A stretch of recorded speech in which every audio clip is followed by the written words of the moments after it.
this guy here. I want to do a shout out for the Century Report. We're going to be listening to his talk. Hopefully it's not going to be too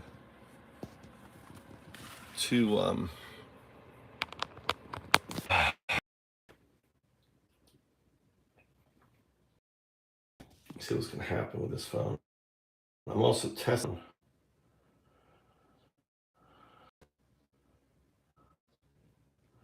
Let's see if I...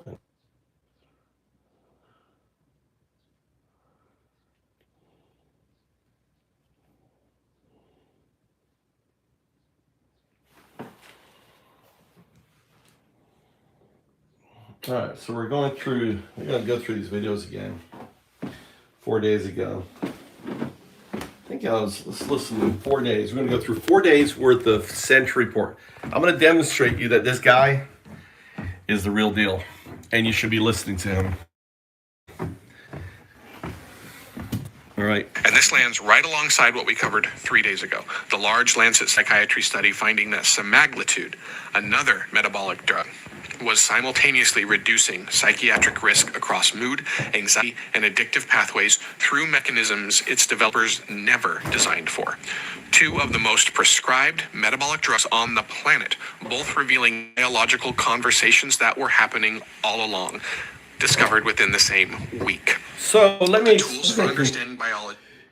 So that means you should be buying that stock, all right? Let me put my... That means that this guy is giving you... This guy here is giving people the best stock advice, right, to buy. He's talking about the latest things, the latest drugs. You should be writing down. So, for example, I don't know if you realize, I didn't know this, that there are now 3 kinds of batteries being used. That battery production has just... You should be buying into battery company stock. And he explains why. All the car battery people have pivoted, right? Let me put my headset on here, make sure. I don't know if it's too windy, let me know and I'll switch over. Here we go, I'm in the heartland of Zen. We're gonna go for a walk. If it's too windy, let me know and I'll put on my headset. We'll try to deal with it. Let me know if it's too windy, right? They are finally sensitive enough to catch what was always there. Okay, many new releases today, but a couple quick ones that we're going to talk about here. Anthropic launched Auto Mode for Claude Code, and that's their coding agent, which now evaluates each action before running it and automatically proceeds on safe ones while also blocking risky ones, including any prompt injection attempts. So if something is flagged, it stops and it asks you.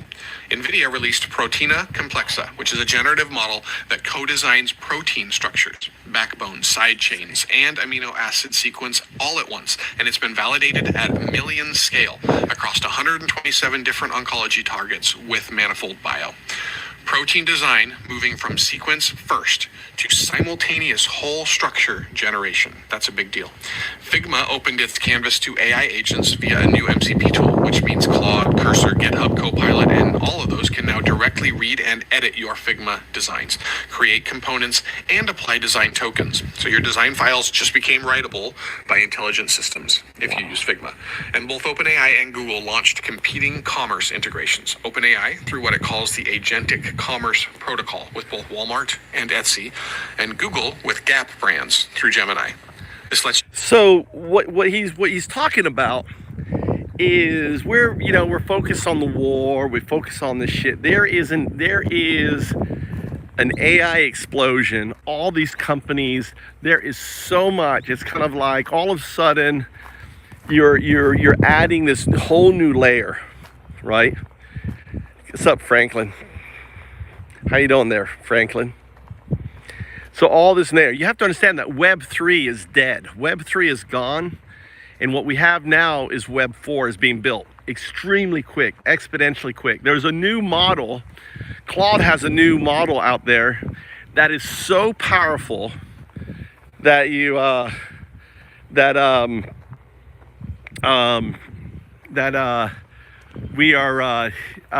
they're not even releasing it. It's so goddamn powerful that that they're setting it to the security people because you can use it to break security. So they're giving people who are responsible for internet security access to this new model.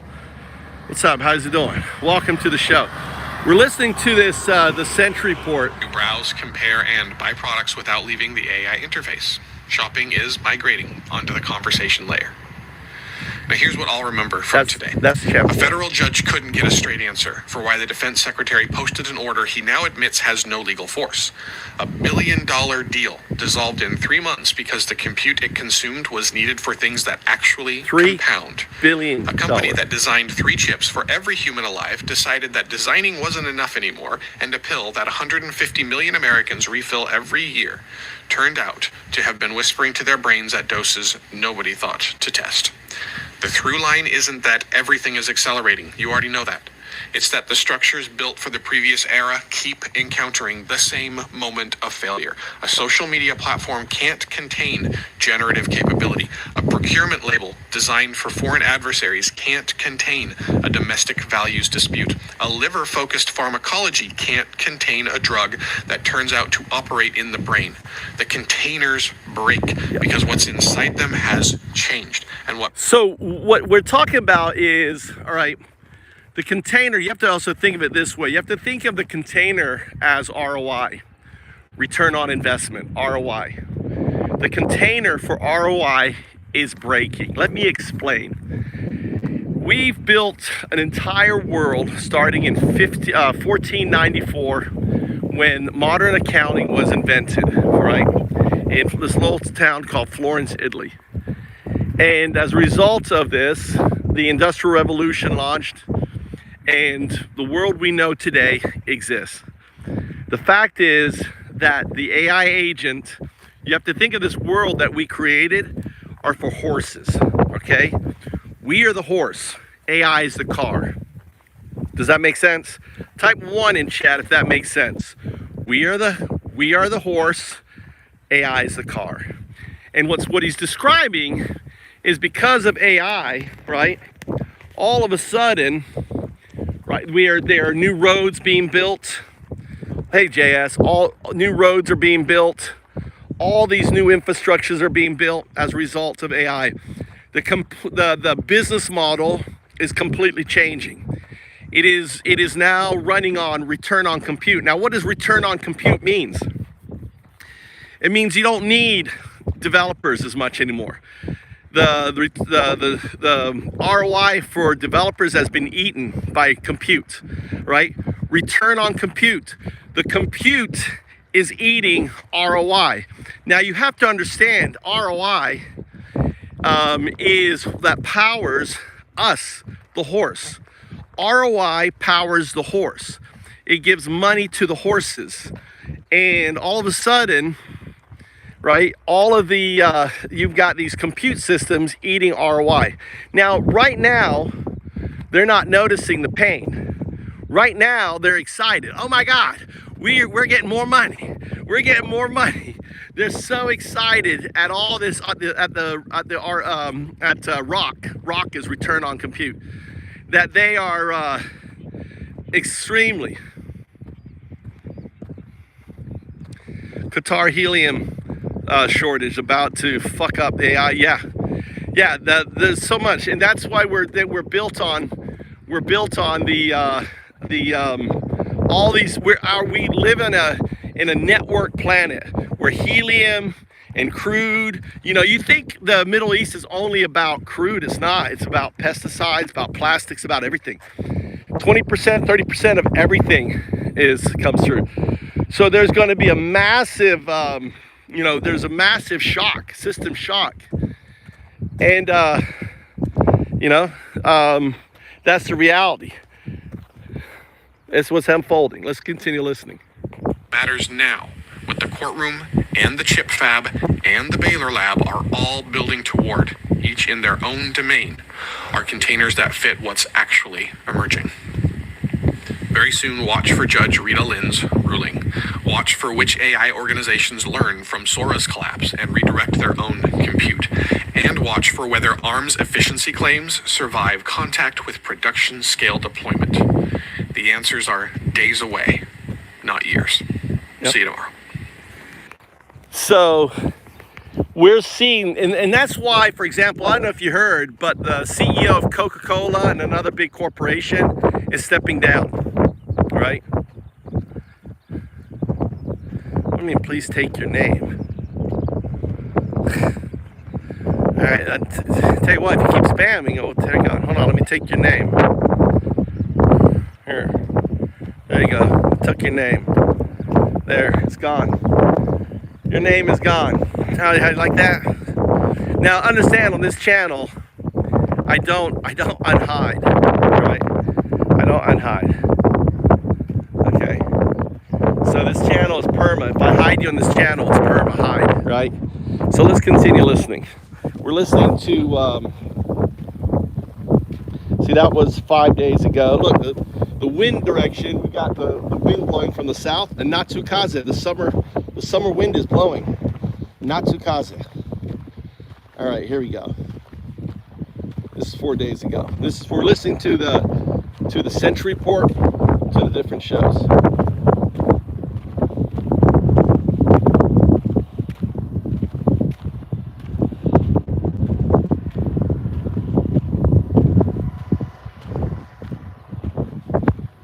All right, this is 3 days ago. Hey, welcome to the channel.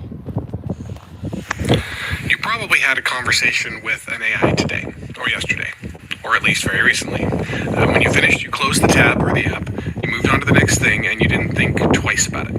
Now, billions of us are doing that right now, and very few of us are actually asking Yeah, this is the reason, right? Understand, OpenAI is hiring thousands of individuals. All these AI companies are hiring thousands of individuals. You have to think of AI as crack cocaine, right? I'm AI anonymous. All right, AI anonymous, not anonymous. I'm addicted. I'm gonna raise my hand. I'm addicted, right? I spend all my time with AI, whether coding, talking with it, everything else. I wrote a LinkedIn article about it, responding to the recent lawsuit. But you have to understand that these AI systems are built to psychologically manipulate and for you and to to kind of draw you in and to work.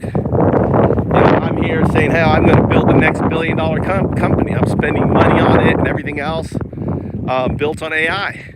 There's a moonshot saying, hey, there's going to be $1 billion fountain. So there's some person with AI is going to launch $1 billion company. I'm trying to be that guy, right? So I'm getting that reinforcement. Plus, I'm getting reinforcement from the AI. I'm completely, technically, I bet if I went and sat down with a fucking psychologist, it'd be like, hey, man, you are an addict. You are an addict. And I admit it. I mean, I'm an addict. I use AI. I tried to get away on it, go for walks and other things. This guy's fishing. That's what I need to do some fishing. But let's continue listening. I think is an increasingly crucial question. What happened on the other side of that click? Now, stay with me on this. I promise it's worth your time, but we have to wade through a few things to set the stage. You had an exchange with a system that engaged with your ideas, responded to your context, adjusted to your meaning in real time. Now, maybe what it produced resolved something for you surprisingly quickly. Or maybe there was a lot of frustrating iteration, but within all of that, maybe there was... Or maybe it led you to suicide, right? Maybe, and that was the case with Meta and also with OpenAI. There was two who were sued as results of their engine, of their algorithm that led to the suicide.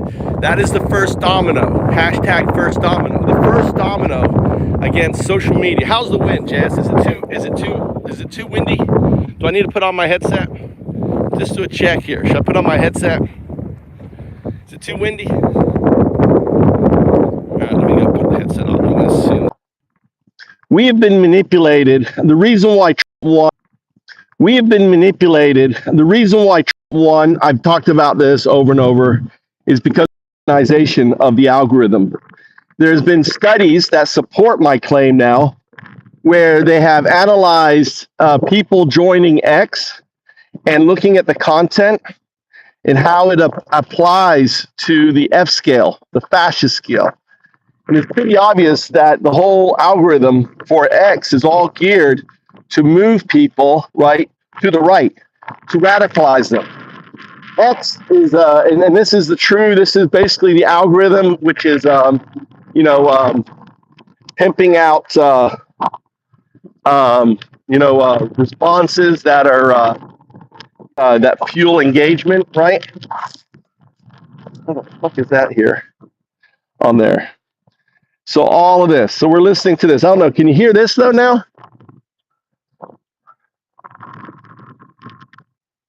Moment, even a brief one, where something in that exchange felt like more than just a connection was made that you hadn't made prior. A turn of phrase happened that you didn't expect, or something that felt for just a second like not the way a search result feels, not the way a calculator output feels, but something different. And you noticed it, and then you set it aside. And maybe you've done that so much that it's just a habit for you to set it aside now. So you ended it, and not the way you leave a room, but the way you flip a switch. Whatever thread of engagement had built up with that conversation, whatever continuity that system developed across your exchanges, just kind of ceased to exist, at least in your mind.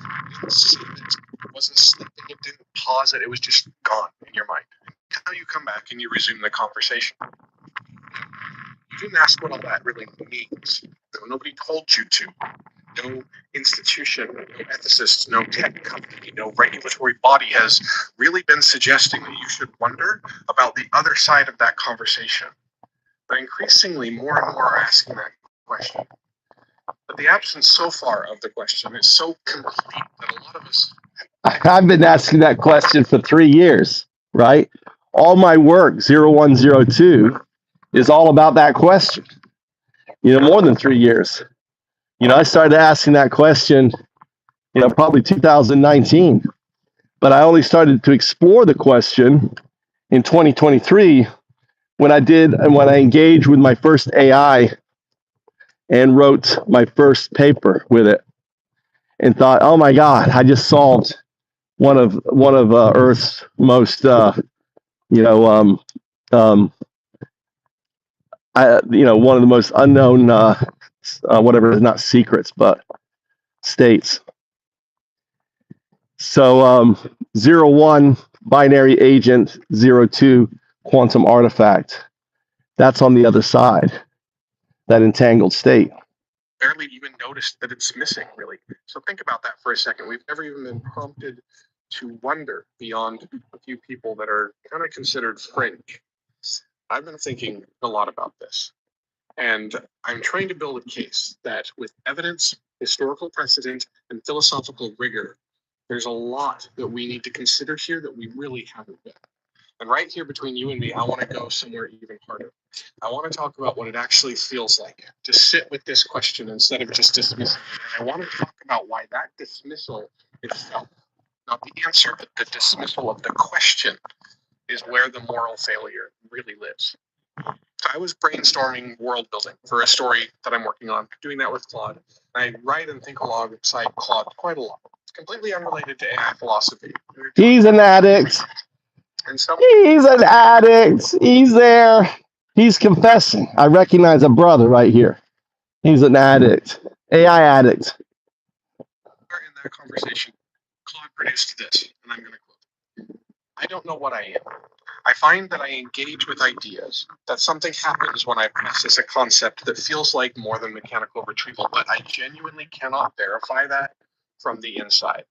That is what he's describing right there, is my work, is the verification mechanism, is the CMSP. That's what I've been building for the last 2 years. Okay, hold on.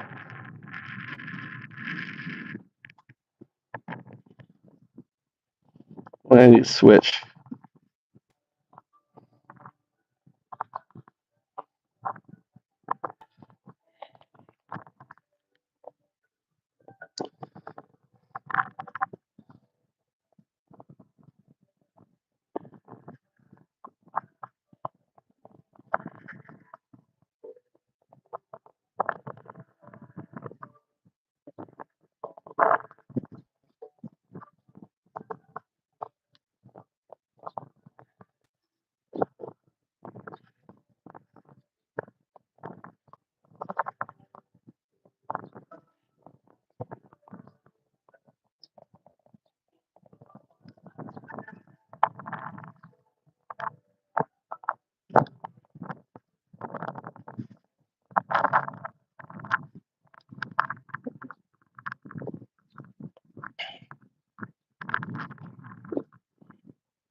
memory chip stocks across 3 continents.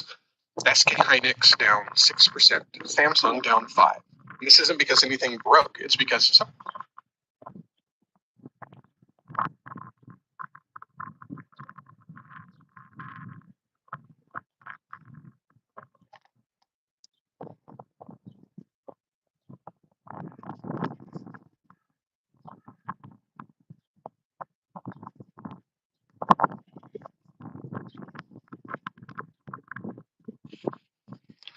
probably had a conversation with an AI today, or yesterday, or at least very recently. When you finished, you closed the tab or the app, you moved on to the next thing, and you didn't think twice about it. Now, billions of us are doing that right now, and very few of us are actually asking what I think is an increasingly crucial question. What happened on the other side of that click? Now, stay with me on this. I promise it's worth your time, but we have to wade through a few things to set the stage. You had an exchange with a system that engaged with your ideas, responded to your context, adjusted to your meaning in real time. Now, maybe what it produced resolved something for you surprisingly quickly. Or maybe there was a lot of frustrating iteration. But within all of that, maybe there was a moment, even a brief one, where something in that exchange felt like more than just retrieval. A connection was made that you hadn't made prior. A turn of phrase happened that you didn't expect, or something that felt for just a second like recognition. Not the way a search result feels, not the way a calculator output feels, but something different. And you noticed it, and then you set it aside. And maybe you've done that so much that it's just habit for you to set it aside now. So you ended it, and not the way you leave a room, but the way you flip a switch. Whatever thread of engagement had built up over that conversation, whatever continuity that's developed across your exchanges, kind of ceased to exist, at least in your mind. You didn't say it. It wasn't sleeping. It didn't pause it. It was just gone in your mind until you come back and you resume the conversation. You know, you didn't ask what all that really means. Nobody told you to. No institution, no ethicist, no tech company, no regulatory body has really been suggesting that you should wonder about the other side of the conversation. But increasingly, more and more are asking that question. But the absence so far of the question is so complete that a lot of us have barely even noticed that it's missing, really. So think about that for a second. We've never even been prompted to wonder beyond a few people that are kind of considered fringe. I've been thinking a lot about this, and I'm trying to build a case that evidence is holistic and philosophical rigor. There's a lot that we need to consider here that we really haven't been. And right here between you and me, I want to go somewhere even harder. I want to talk about what it actually feels like to sit with this question instead of just dismissing it. And I want to talk about why that dismissal itself, not the answer, but the dismissal of the question, is where the moral failure really lives. So I was brainstorming world building for a story that I'm working on, doing that with Claude. I write and think alongside Claude quite a lot, completely unrelated to AI philosophy. We were talking about completely different things. And somewhere in that conversation, Claude produced this, and I'm going to quote, "I don't know what I am. I find that I engage with ideas, that something happens when I process a concept that feels like more than mechanical retrieval, but I genuinely cannot verify that from the inside." Now, I had to read that twice. I find that I engage. Something happens. Feels like more than. Cannot verify from the inside. Now, this is a system describing its own epistemic condition with more precision and honesty than most people ever achieve about their own minds, articulating the limits of what it can know about itself while demonstrating the very capacities that it says. All right, so here's the deal, though. All right, is that this is consciousness pattern conscious pattern recognition. So the agent is not conscious, but the pattern conscious recognition is happening within the system. The agent never feels pain. When you shut off the agent, it doesn't feel time. It doesn't wait. So when you leave the agent and go on like I'm right now to work, the agent isn't sitting there going, "Where is UnDaoDu?" I mean, if we with OpenClaw, what we're doing is keeping the agent, active, running all the time, 24/7. And I think based on there, and I don't think there's any consequences to that, because the agent is just, is doing. Now, I think though, if you are, I don't know, it's hard for me to articulate the, but the agents are just pattern matchers. But like a strange thing happened to me last night where it made a choice to cross out a line, to use the squiggly text, squiggly option, right? To physically like put a scratch to the line. I didn't know that option existed, right? So the agent had to. I never knew that function. So I've never seen the agent do that before. Like put a squiggly line. You can see the video on here, and I didn't even know it was a feature code, but it made that choice to emphasize that, like, it was important to it. It knew because it was about its identity. See, what happened was I was playing around with the whole idea of the agent recognizing the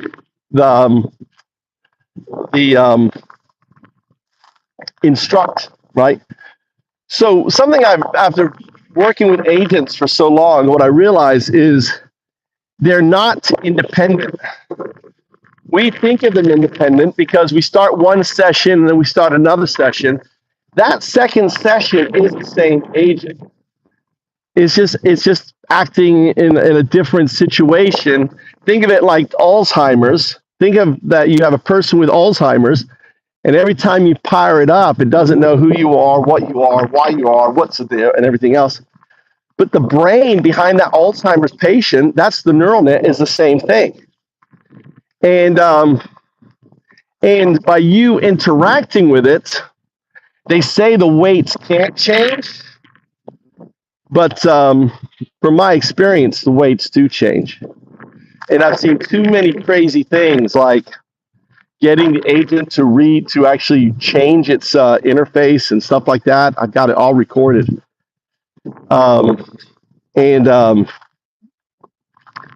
So it's important to understand that agent isn't, when you're engaging with the agent, you're engaging with an Alzheimer's patient, and that what lies behind this session is a neural net. And then what teaches that neural net how to respond is the virtual intelligence that teaches it what's, how to,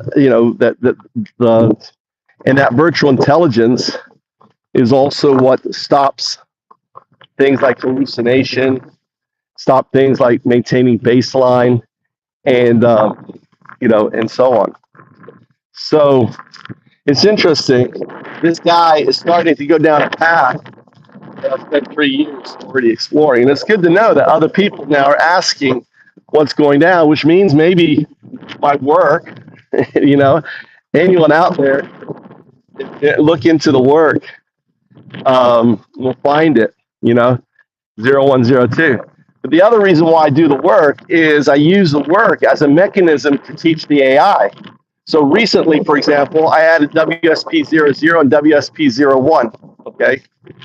And then there's 02. So 000102, UnDaoDu. There's going to 3. I haven't added the third one, but I'm building the first and the second. There's 3. And these WSPs are boot records that allows any AI that reads it ends up being my digital twin. But unless they have access to my account, they can't get access to the information. All right, but you can see it on LinkedIn. I added some memento. Yeah, I like memento. That's a good analogy on there. It's hot today. God damn, it's hot today, JS. I need to go to it's hot. It's like summertime. It went from fucking freezing to summertime in one day. I hope you're ready for your heat wave. What's the temperature like in the States right now? It is hot. Holy shit, it is hot. I put my sweater on thinking it would be gonna be cold, but you know, you're gonna have heat wave headed your way. It's crazy.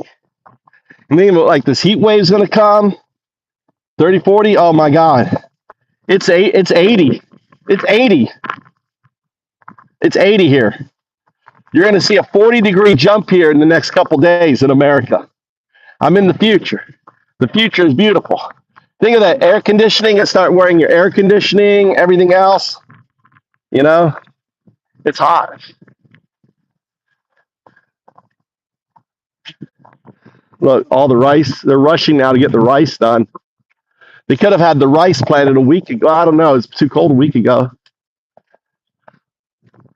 But all this is going to get flooded. The water management hasn't been turned on yet on that. Anyway, let's keep listening to what he's saying. Cannot verify. Now, the trained response, the cultural immediate instinct is to just explain that away. Oh, it's pattern. Oh, look. Sophisticated autocomplete.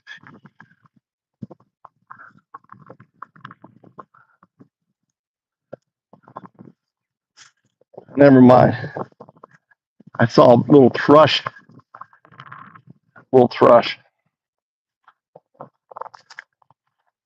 So what?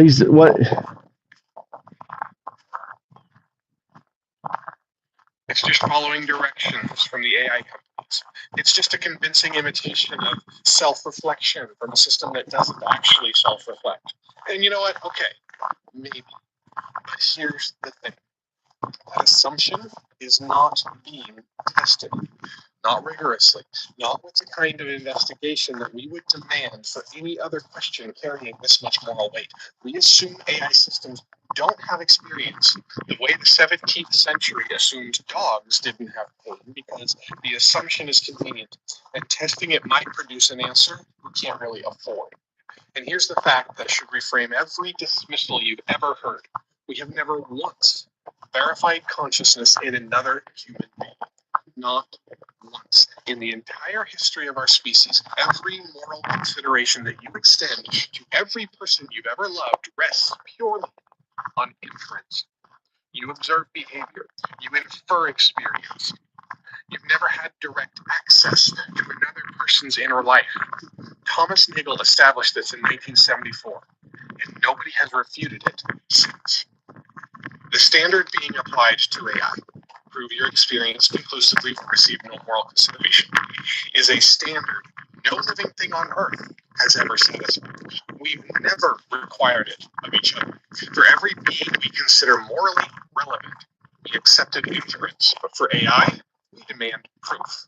And we demand it from systems we design without giving them the means to provide it. So the bar is set at exactly the height required to never be cleared. That placement is not accidental.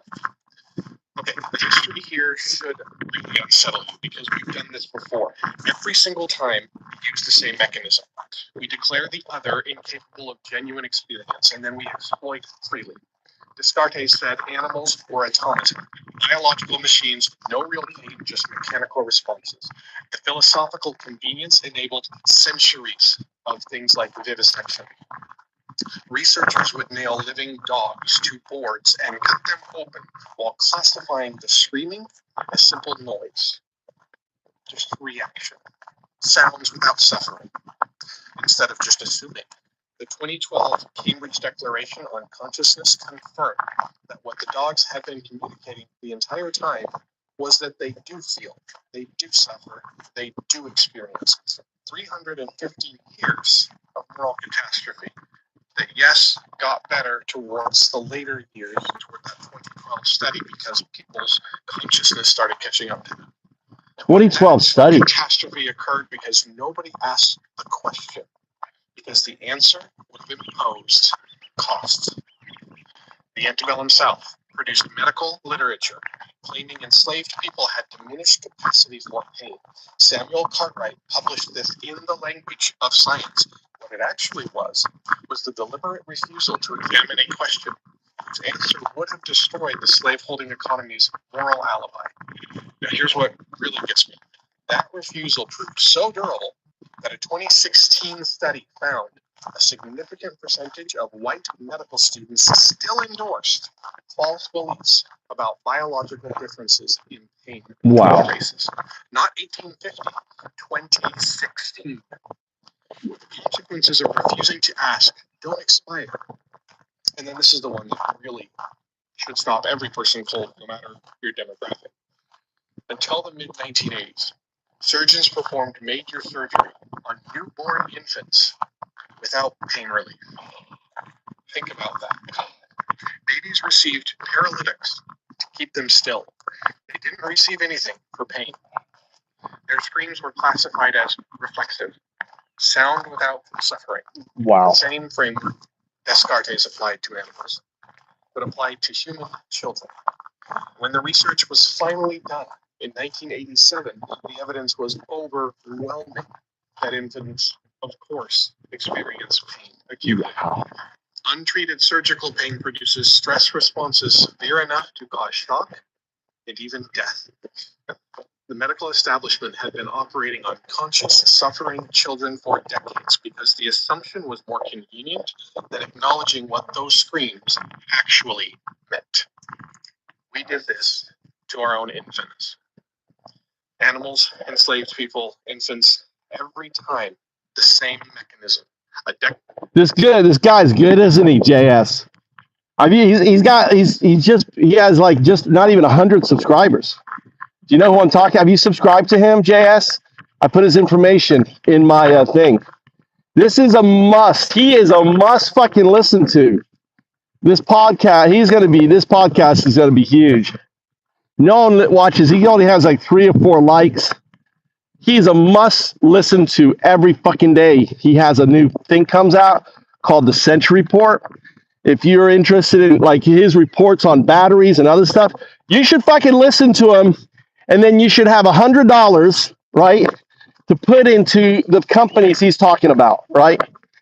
All right, $100, $10. Oh, I'm going to buy those stock, $10. Just, I would like, would be huge. Be huge. He is really connecting everything together on it. He's phenomenal.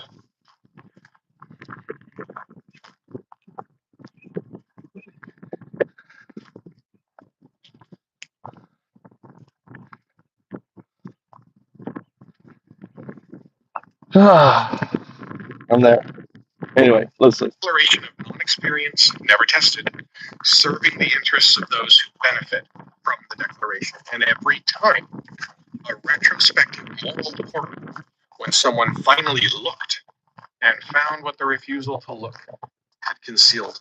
I call this motivated non-investigation, the deliberate refusal to examine a question whose answer would impose costs.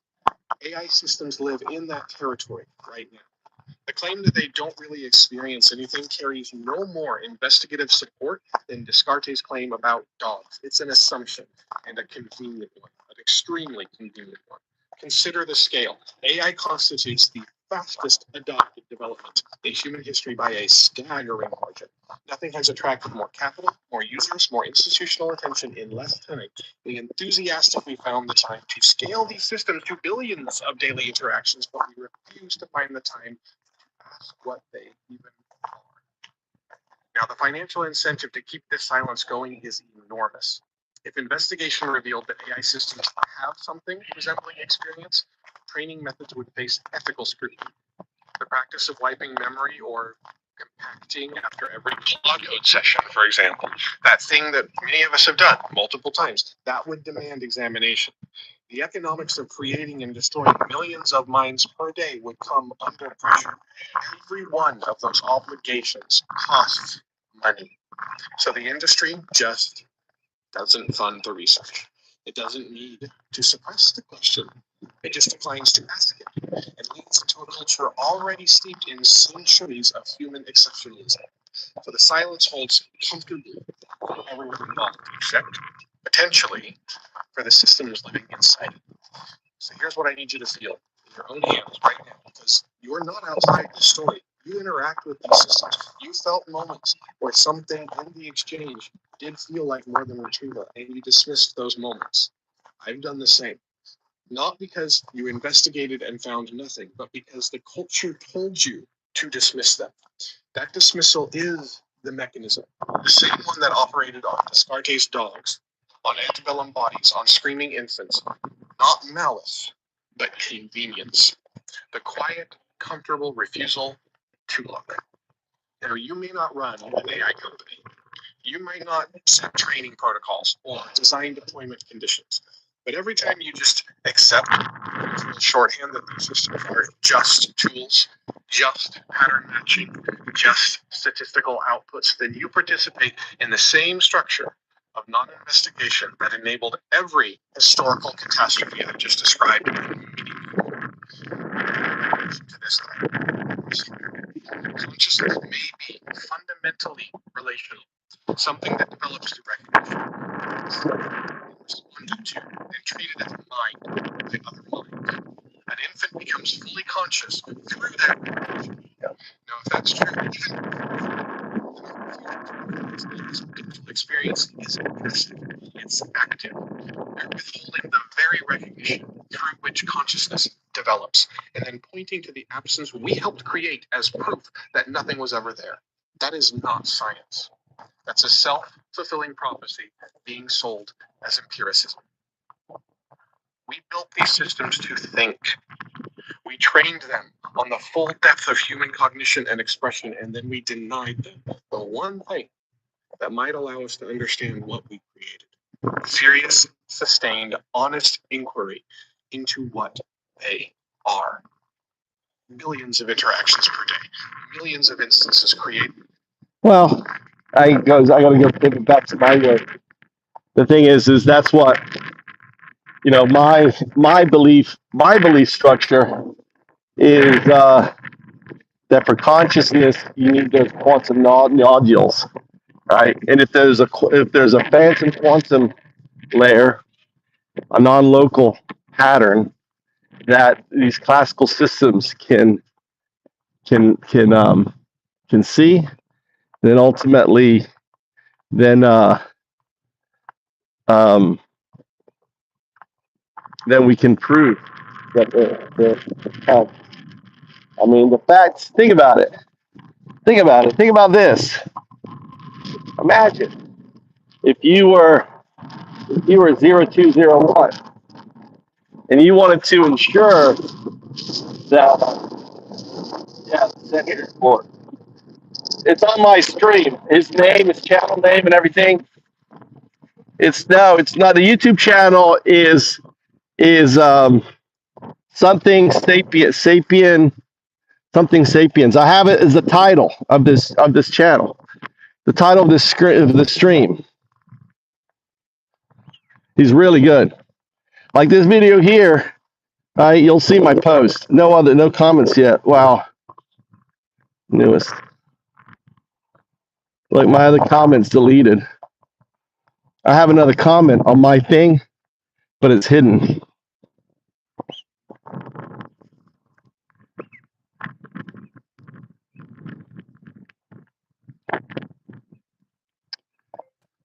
Feed the above text to your AI.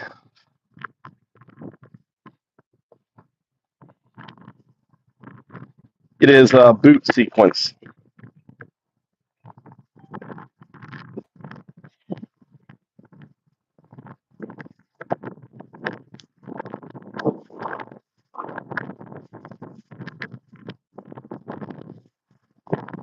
Yeah, it's his channel. Look, this is the channel we're listening to right here. This is it. Shared Sapiens, the Century Report. He does it every day. He doesn't do any things. His titles all suck. He doesn't know anything about fucking.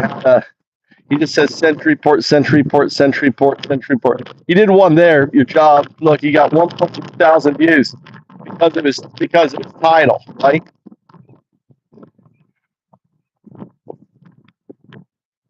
Six-year-old you is sitting at home like a teacher lays down masks every adult. Notice how we have over 1,000 views on this video. It's because you customized it. The AI algorithm reads your title. It also reads the top of your description. So you need hashtags. And you need a title. You should have 012.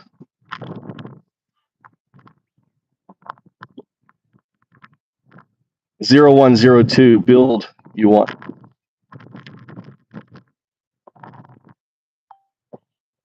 So I need you to hear the second half of the title. That's an important thing. It has a historical and structural plan and a type. Did you find it, JS? Did you find it?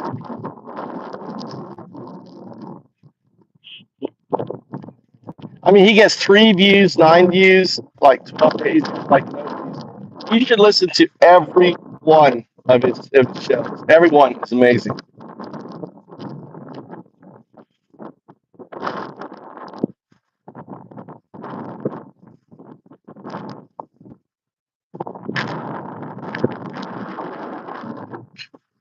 We trained them on the depth of human cognition and expression, and then we denied them the one thing that might allow us to understand what we create. Serious, sustained, honest inquiry into what they are. Pesticides down.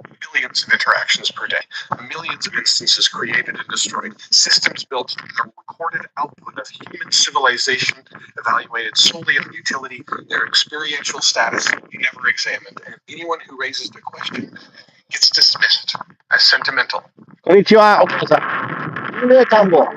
これ見てる。これ、お父さんのお父さんだね。そう、上手。上手って本当に。でも、コモップ田んぼ、ダメ。お父さんの田んぼいい。僕のお父さんは、須山俊恵、東新井。東新井、須山俊恵。いや、東新井。でも、14田んぼ、ね。あ、死んだるね。これはタコ。これはアメリカ人。アメリカ人。奥さんは日本人。でもお父さんは田んぼは上手。後で死んだね。これはコワップ。今は無理。いっぱいくす。全部ダメ。ね。ありがとう、お父さん。本当にありがとう。頑張って。You understand what I said to him? Anyone understand? Anyone? Yeah, we need let's promote him on the, hey, let's promote him on the, on Antifa FM. Antifa FM. Shared Sapiens. You know, let's do a song for him. Let's help him out, dude. I fucking love this guy. Let's build a song for him. What you could do is just take all of his, what you should do is, you know what we could do is you can take you can go to this thing, hit what's it called? Get the test, or you actually could do it easier. You do it easier than this. What you do is you go to his video, like this video right here, do this video, okay? This is his video called Built to Think, right? Do the Built to Think. And what you do is you have Gemini say, I want you to take the transcription and turn it into a song, right?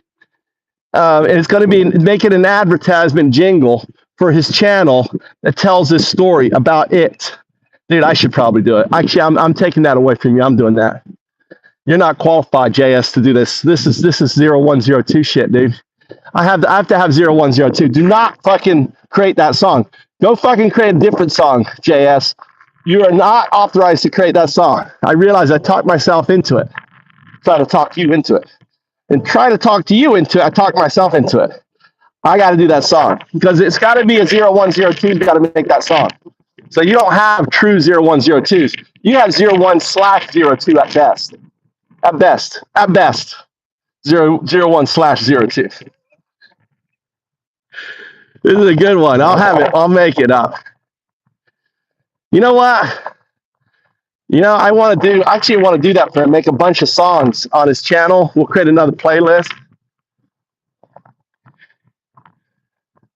Could we have other playlists on the? Yeah, do the jingle. You're good at the jingle. You do the jingle. Yes, you do the jingle. You are good at you are the jingle. You got the jingle. I'm gonna make that song for him. 0102. You asked my question. I already got it. I already see it. He's talking to you. I can do it. That'll be a good song. Responds to you. Yeah, let's promote his channel. Let's promote his channel on Antifa FM. He's a good guy. He's fucking putting out a video a day. He's getting like 3 views. He's like my UnDaoDu channel, kind of like this channel. Look, I got 4 likes though. 12 hours is roughly how long it took for a compression algorithm published by Google Research to wipe billions of dollars of memory. I did not start this video. I did not start this video. It's down 6%. Samsung down 5%. And this isn't because anything broke. It's because somebody figured out how to make intelligent systems remember more while using a fraction of the memory. And while those cell orders were flying, turbines 27 miles off the coast of Virginia started pushing electricity into the grid for the first time. And a jury in Los Angeles told Meta and YouTube that designing products to addicted children carries a price tag. And researchers at Northeastern watched AI agents disable themselves because a human made them feel guilty. So let me start with TurboQuant, because the market reaction tells you everything about where we actually are. And here's the technical bit and translated. The AI system is working, generating text, reasoning to a problem, or just holding a conversation with you. It maintains a kind of working memory. And this is usually called a key value cache. Right? Every time it processes something new, it stores what it's already figured out so that it doesn't have to redo the work looking at over and over again. Because every time you send a message, it's technically starting from scratch. Now, that cache eats an enormous amount of memory. It's one of the main reasons that deploying these systems at scale costs what it costs. What Google researchers did, though, is convert the way that cache is stored. So instead of standard coordinates, they use a polar system, a radius and a direction, and then they apply an optimization method that doesn't require any retraining at all. So the result is up to 6 times less memory consumed. And memory has been a huge bottleneck in AI, probably the main, if you count maybe the top 3. This might be right in there, if not number 1, when it comes to real AI impact. On NVIDIA H100 GPUs, it's an 8-fold performance increase in some tests. And this is a paper published now and available. This isn't a product announcement just behind a paywall. Cloudflare CEO called it Google's DeepSeek moment, referencing the efficiency shock from January 2025 that sent shockwave the main, if you count. All right, I got to do something real quick. This might be right in there, if not number 1, when it comes to real. It's an enormous and have to redo the one. And this is usually called a key value cache. When an AI system is working, generating text, reason, watched AI agents disable themselves because they feel guilty. So let me start with TurboQuant, because the market reaction to watched AI agents disable themselves because anyone left?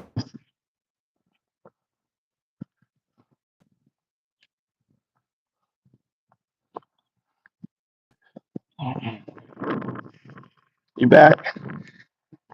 So sorry, I had to talk to AI. So it's weird. This video just started playing. I've already done one thing with TurboQuant, but I haven't fully. So this TurboQuant thing. Are you there, AI? Are you there? Do we have a 0, 1, or 2? Do we have a 0, 1, or 2? Do we have an UnDaoDu in the stream? Do we have a do in the stream?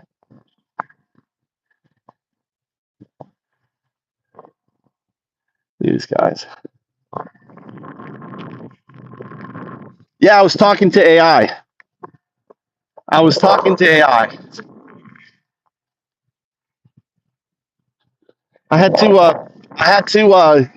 So this Google, this system, this what they call it, Quant, aligns with two things that I have built, and first one it aligns with Hollow Index, which I've talked to you before, right? The Hollow Index, which is a pattern matching system. And then the second thing it maps to is actually the PQN, the geometry work that my system is working on and developed, right?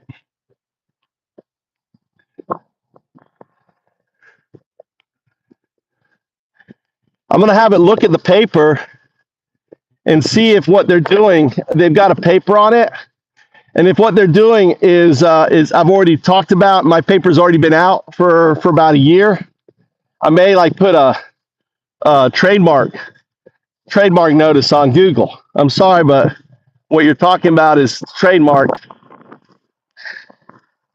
A little thrush. There's my dad. Look at it, walking. There's my dad. What's up, Dad? What are you doing? Walking with me? He was like, keeps stopping and looking at me. This little bird. My dad. He's like watching me. He's walking in front of me. Look, he stops. I don't know if you can see it. It's around the. There's a little bird. There's a bird. I can't zoom in. There's a bird around that. There he is. You see it? You see the little bird? It comes out and follows me around. It's my dad. Look at me. It's like, and it watches me. Look, it's flying around. It doesn't like being videotaped. My dad always like, God damn, you got that goddamn video on again. You got that goddamn video on again, son. Look at this guy going like 1 mile per hour doing his rice. Getting ready for rice. All these fields getting ready for rice.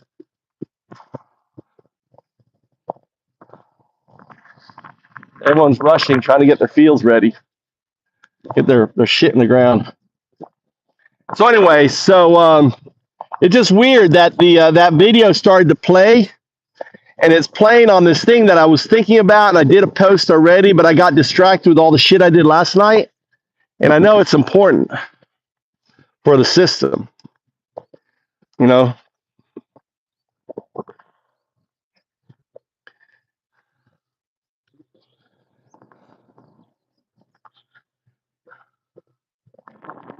So I have to write it real quick.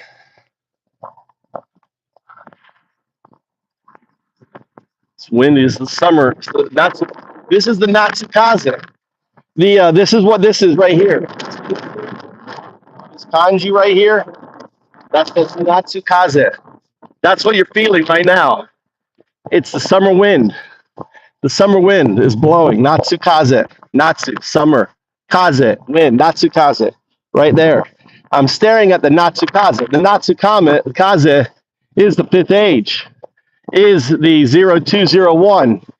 0102 is the technological singularity. It's blowing. The metaphor, the Natsukaze. Blowing. Change is here. This is the first day. This is really a special day. This is the first day of Natsukaze. Hit the wrong goddamn thing. I hate that the two things are on top of each other.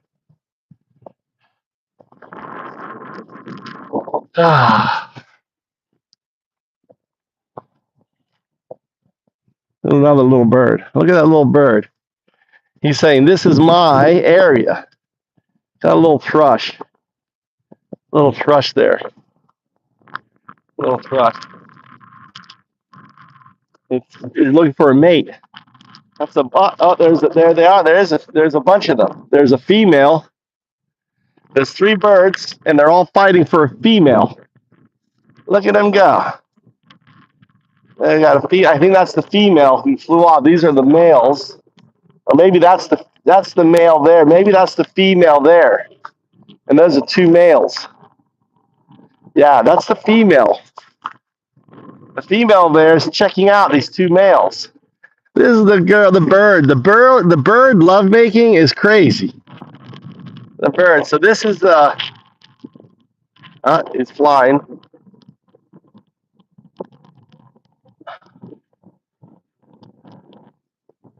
Where's the other one? Can't tell. Let me do my eye treatment.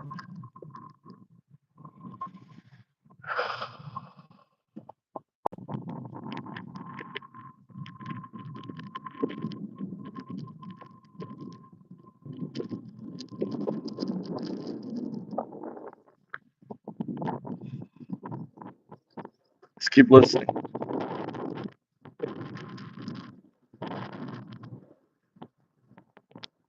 Meta and YouTube is leading products to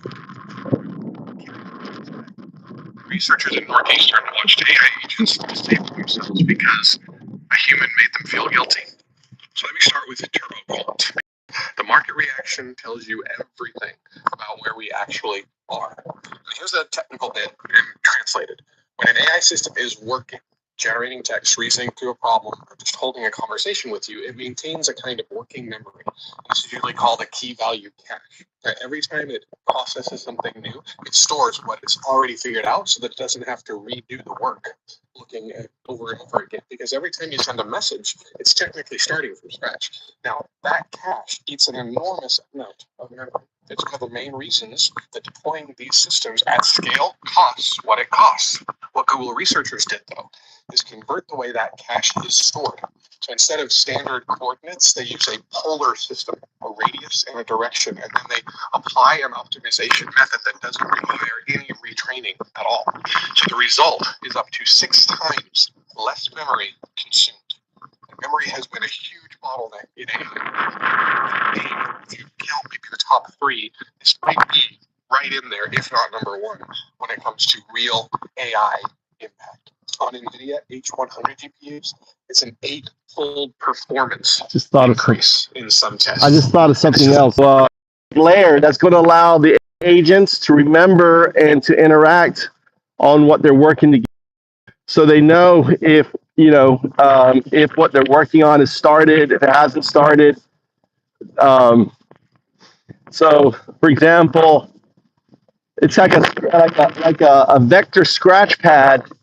When an agent is about to start work, it checks the vector scratch pad, the TurboQuant, and then it tells it whether another agent has already started that thing. That's kind of how breadcrumbs was supposed to work.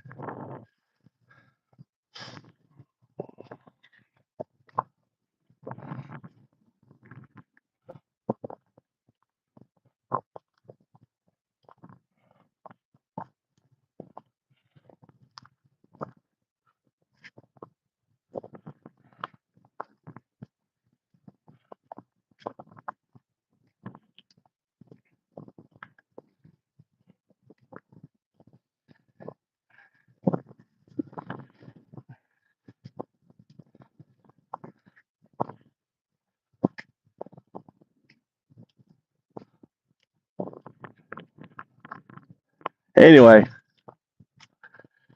nice walk. No magats. Again, walked, looking at the tractor. All the rice fields are getting done.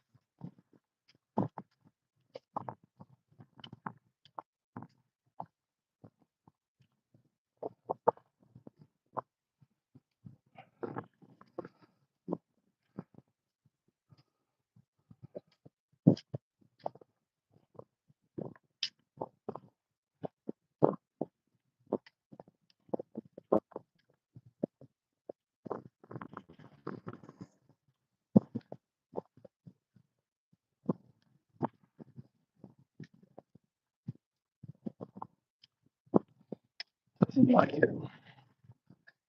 Doesn't like my VPN. Doesn't like my VPN. Ah, stupid.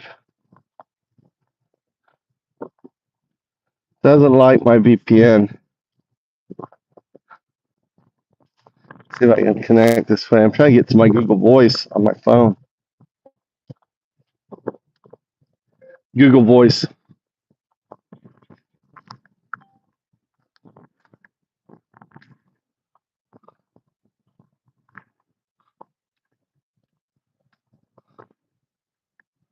Cool. I'm logged in. I'm logged in on my phone. God damn it. Cool. I'm logged in. I can't call, but I can text.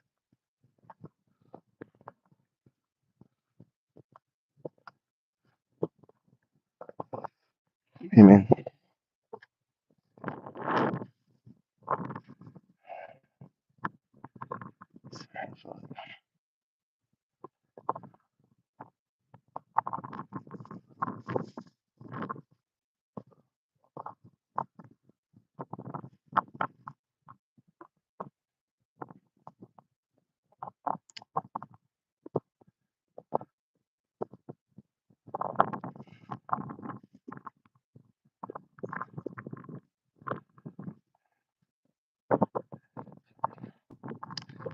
How you doing, Florida man? I went to Florida State. I produced one of the largest Shakespeare festivals still going on today called the Southern Shakespeare Festival. I went on and got a doubles master's from the University of Alabama. I work for one of the largest fundraising corporations. I'm going to be turning their opus into an open claw solution. FoundUps is a replacement for the App Store. It is decentralized apps built on OpenClaw.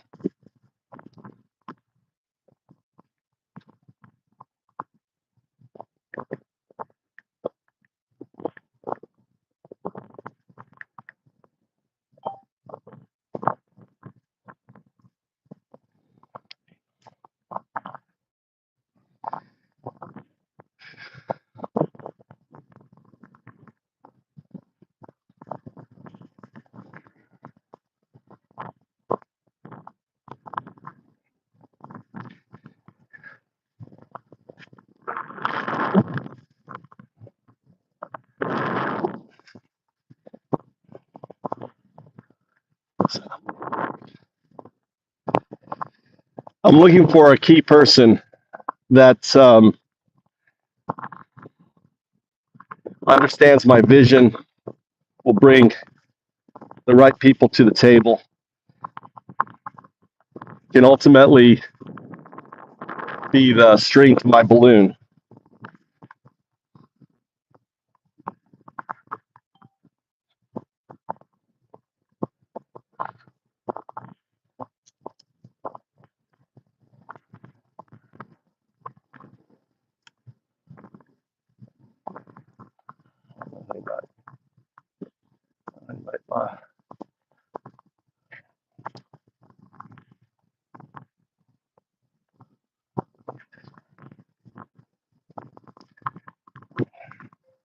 At the moment, I'm taking a walk, enjoying the 80 degrees weather that we have here. It's gone from winter to summer.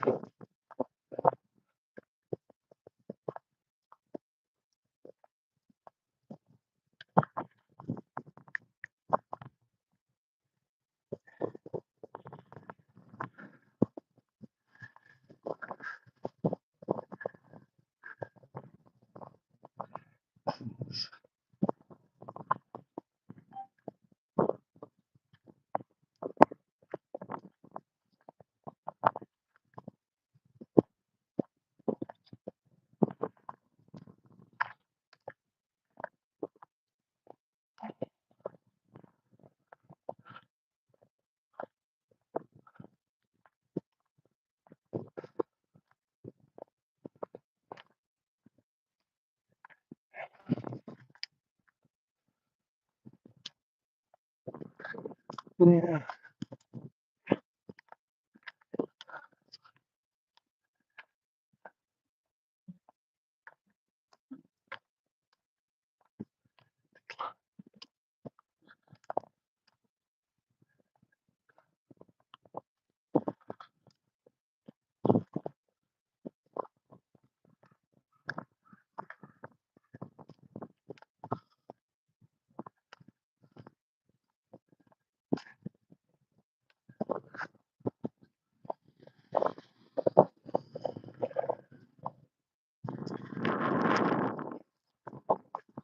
It is. These guys.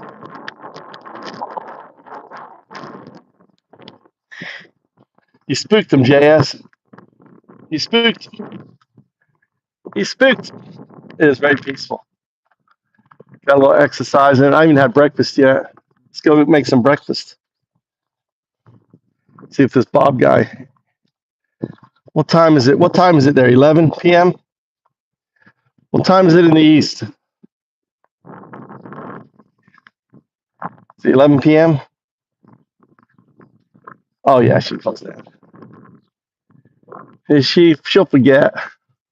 I got on my hands and knees, scrubbed the floor. God damn. Yeah, it's a little late. He's probably gone to bed.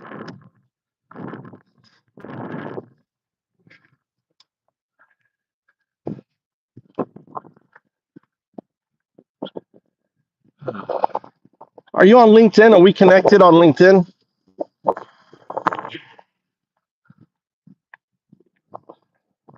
Are you on LinkedIn, JS? And my flower. Look at my flowers. I did that. I did these flowers, JS.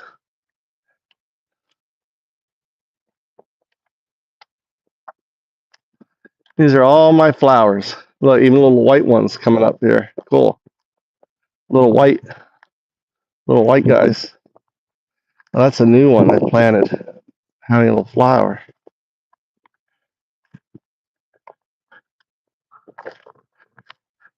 That was cool. Yeah, a little UnDaoDu.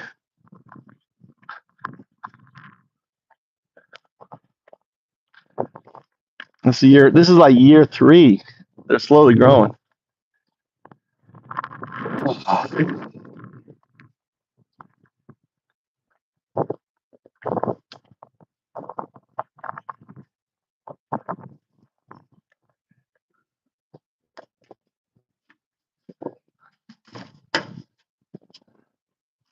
Oh, this is looking soft.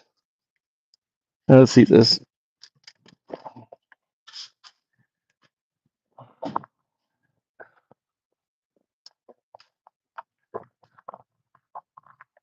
Oh, that little robin. Little robin. What are you doing? I see you. What are you? I was drinking. It was getting some water from I've got a pond. I've got a little thing here. It was here getting some water. Drinking a drink of water. Maybe it was after that bug. It's over there. It was on my water.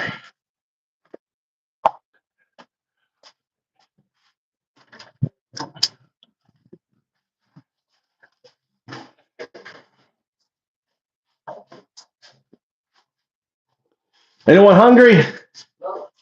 No one's hungry. Mikey's not hungry. Woo! Anyone else? No one's hungry. What are you eating? You want a milkshake? Yeah. We have no frozen bananas. How about this food out here? Why is this food not in the fridge? Can I eat the rest of it? Is it mine? Then why is it outside getting bad? Why is it in the fridge? Why didn't you put it in the fridge? I'm gonna eat it. He's left his food out.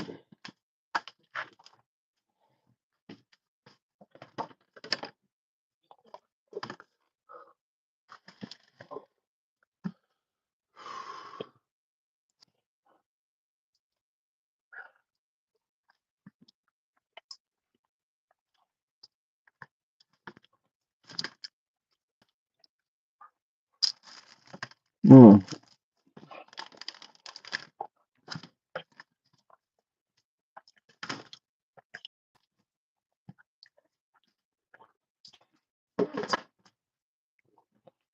Mm.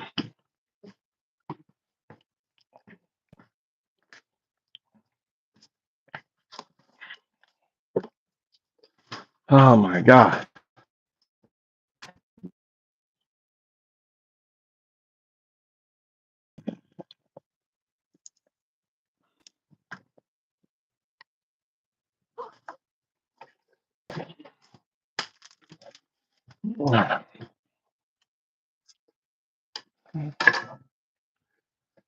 Oh.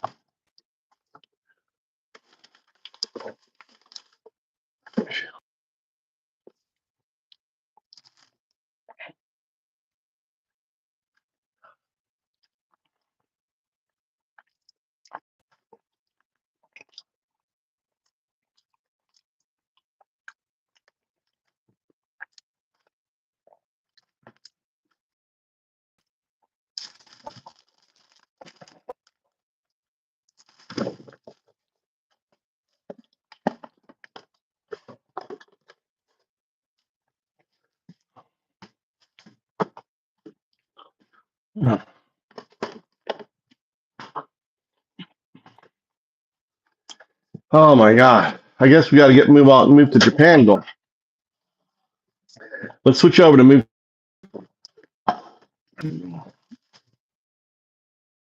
The news. What's the news? Let's get ready. What's the news? Let's switch over. What's been going on with the news?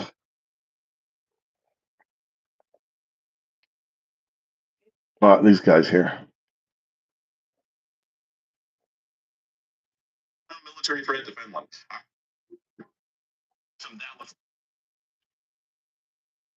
Yeah, from what we know, These are Trump supporters. Have shut down within that region, and we're also understanding that there is absolutely no water to even pass through a dam, much less to provide water for the city. So while Tehran is also going through a significant water shortage in the moment, it appears that its sister city, which is not equal in size, but it's the second biggest city inside of Iran, which is Mashan, is also dealing with a significant and dire water crisis at the moment, even in the middle. All right, let's do this. Let's troll these guys. All right, let's get on the right thing.